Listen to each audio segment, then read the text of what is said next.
So you want to know how to hit a fade, a draw, a rope hook, slice, whatever you want to do on command? Well, it's not that simple, but today I'm going to show you some things you can work on and understand. But keep in mind, this is for your swing and nobody else. But you have to know your swing in order to make this work. It's about path and face relationship at all times. But if you do like this, hit that like, share, subscribe. But enough of that nonsense. Oh, and by the way, if you want to stay to the very end of the video, there's a secret surprise at the end of the video for all my people that watch the whole video. It was all a dream, swinging clubs, feeling because you should, because there's a lot of information for free. But let's get started. So at the heart of every shot shape, whether it's a draw, fade, straight shot, is the relationship between the club face angle, which is the direction of the club face is pointing at impact, and the swing path, which is the direction of the club head is traveling as it strikes the ball. And it's all relative to a target, so you must be aiming at a target to pull this off. But understanding and manipulating this relationship is how you get your desired ball flight. But this can be tricky because every golfer has a unique combination of these factors. So the challenge with trying to hit different shot shapes lies in the fact that no two swings in the world are the same. Our body types, flexibility, athleticism, and swing mechanics all contribute to the way the club travels through the ball. That means that every golfer has their own normal path and face relationship, which is influenced by things like swing plane and posture, grip hand position, body rotation, and sequencing. So the key is you have to know your current path face relationship average. So I suggest you go to a indoor range that has some sort of flight scope, data metric, launch monitor, and hit 50 golf balls with, let's say, a 7-iron. Then you will come up with your average. You will then look at your dispersions, your biggest two differences out of those 50, and you'll see if you have a relatively good, reliable swing to start messing with your club face and your path relationships, to start to learn how to pull off all these shot shapes that you see on TV, so your friends will all be jealous and say, man, where did you learn that secret? And you can just say, hey, I'm just gifted, baby. So the swing plane and posture, some golfers do have naturally steeper or flatter swing planes, which does affect the club path. The grip hand position, a stronger grip may encourage a more closed face at impact, while a weaker grip may result in an open face. And that coincides with body rotation and sequencing, because usually those with strong grips rely more on their body,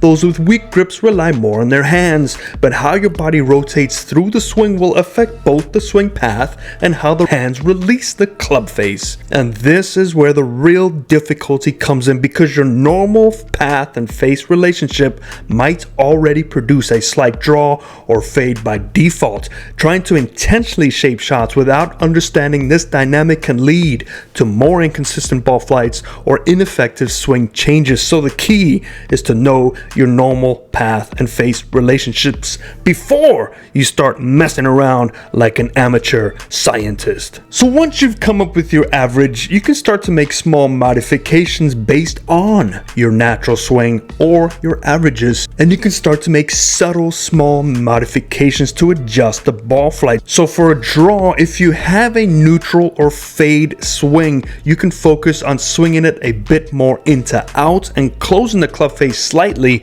But if your path is already a bit into out, you don't need to overdo it, just adjust the face angle slightly. Remember, face angle is the dominant force in making the ball move. For a fade, if you have a naturally strong into out path, which creates a draw, you can swing more out to in or open the club face a little at address to encourage more side spin for the fade. And yes, there's a big debate on if there is side spin, but to avoid getting too complicated, we'll just go with side spin. But I personally believe there is no side spin. It is tilted on an axis. Your ball is struck on an axis and it spins on that axis, but there's no definite scientific fact for any of this stuff. Even though Flight Scope does give you a side spin data metric, it could also be algorithmic based. But I think the number one thing that is overlooked is how your ball position can affect your path and your club face, because it does. So the location of your ball in your stance,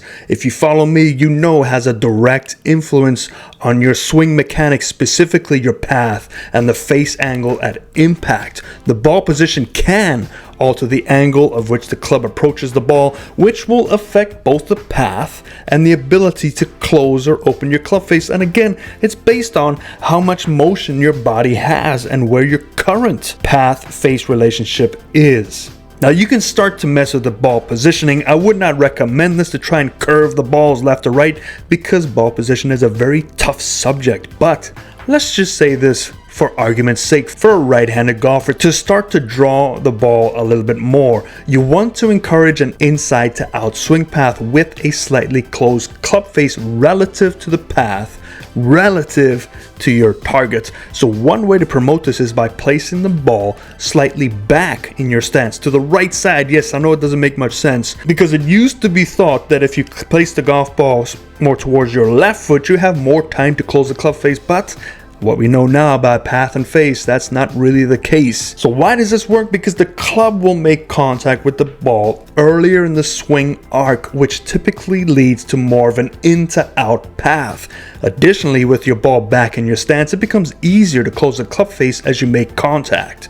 But now keep in mind, if you have a grip that does not work with this correctly, you'll start hitting them more right. If you rotate too much, it might severely adjust everything, so you have to be prepared for all this. On the contrary, if you want to hit a fade for my righties out there, you might want to play the golf ball more towards your left heel, which can encourage a shallower, more outside in path. And the ball being forward also helps keep the face slightly open at impact, depending on your release point. So again, there's so many things at play here, but we're just trying to teach you about ball position and path and how that affects everything, but it's all relative to where you release the club face. So just remember this in the summary for the ball position: a back ball position can promote in to out swing path, encouraging a draw. It can close the club face slightly at impact. It can lower the trajectory and encourage more of a downward strike. The ball forward towards the front of the stance promotes an out to in swing path, encouraging a fade, can open the club face slightly at impact, increases the trajectory, and promotes a shallower strike. But bottom line is, don't try any of this stuff on your own. Well, I guess you could try it on your own like a mad scientist, but just understand that everyone's swing is so unique that it's very impossible for me to try and say this is the guaranteed way to hit a draw, this is the guaranteed way to hit a fade. It is not, because you have to understand your swing. So if you need help understanding your swing, I host a Reddit live swing series on Sundays. Send me a videos face on down the line. I will definitely help you identify your motions, your causes and effects. We will talk about your current ball flight. We will talk about how to get you to hit the golf ball in all different sort of areas, but it could not just be as simple as changing a grip or ball position change, because we have to look at your whole schematics of your body and how it rotates or doesn't rotate or doesn't move or flips your hands or whatever it is. But you have to realize that there's more to this than just a single tip, a single ball position change that can alter everything. Yes, it will make a huge difference, but it could also lead you down a path of frustration and destruction, kind of like Terminator 5, if that's even a movie. But I hope that does help you, and if you need more clarifications, let me know in the comment box below. And if you cannot leave a comment, go ahead, leave a like. I dare you. Hope that helps you. I will see you next time, and definitely send me your videos for Face On down the line for Sunday. Now stay tuned for this Grammy Award winning special edition coming at you in 3, 2, 1. Yeah, this song is dedicated to all the golfers out there, shanking balls, slicing drives, hitting in the air. To the ones out here who hacking like the pros but still can't putt worth a dime. Yeah, you know how it goes. Yeah, baby, it was all a dream, swinging clubs, feeling supreme. But half of y'all out here looking like a comedy scene. I'm your coach, I got tips to keep your game tight. But first rule of golf, don't aim right unless it feels right. Started from the basics, don't need to go pro. Hack your way to par, get off the golf flow. Hold the club loose, don't grip it like a bat. And if it slices right, yeah, we'll work on that. In the bunker, no sweat, here's the hack. Open the club face, take a whack. Swing right through, make the sand fly, and pretend that your ball didn't just roll by. If your putt's downhill, give it a tap. Too much power and your ball's in the trap. Focus on form, keep that balance real. And if you miss by a mile, act like it's no big deal. Now if you're duffing and puffing, hacking up the green, it goes wrong, just act serene. Take a mulligan, yeah, the pros do it too. When you're out on the course, fake it till it's true.